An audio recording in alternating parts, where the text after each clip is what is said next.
À première vue, cela pourrait ressembler à la Suisse. Des dizaines de vaches laitières dans de verts pâturages.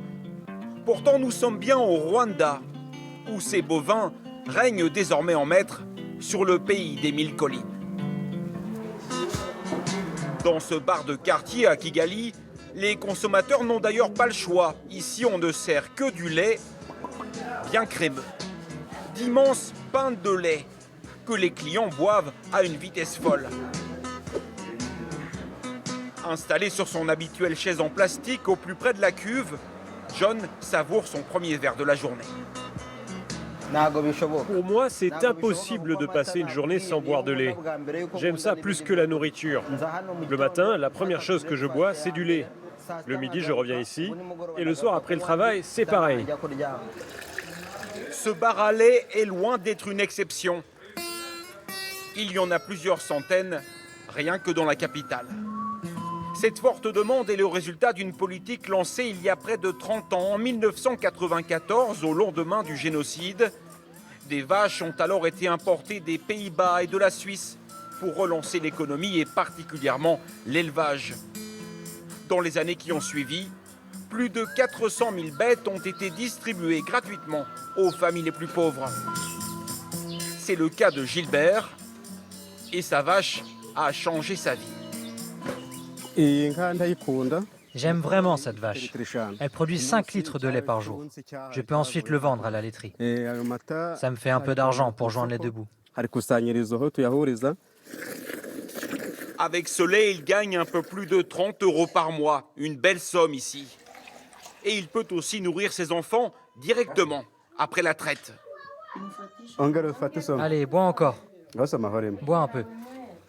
Et c'était un des autres objectifs de ce programme, lutter contre la malnutrition. Et pour ceux qui n'ont pas de vaches à la maison, le gouvernement distribue aussi du lait gratuitement dans les écoles. C'est le cas ici, dans le village d'à côté. Bonjour les enfants! Bonjour, monsieur!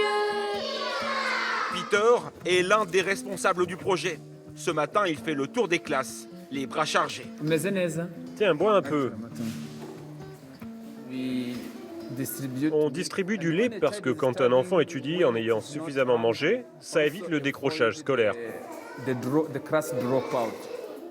Au Rwanda, plus d'un enfant sur 3 de moins de 5 ans souffre d'un retard de croissance. Cette petite brique est devenue essentielle pour certains. Le lait fait aujourd'hui partie de l'ADN des Rwandais, à tel point que des visites guidées sont organisées et que certains touristes sont prêts à payer pour venir voir les vaches. Depuis quelques mois, la ferme de Ngabo est devenue un musée à ciel ouvert. Là-bas, c'est mon père, le propriétaire de la ferme. Il est en train de traire une vache. Aujourd'hui, ce sont des touristes locaux. Mais Ngabo a déjà accueilli des étrangers, des Européens par exemple. Ok les gars, souriez! Et bien sûr, la visite se termine par une dégustation. Ici, du lait frais, chauffé au feu de bois.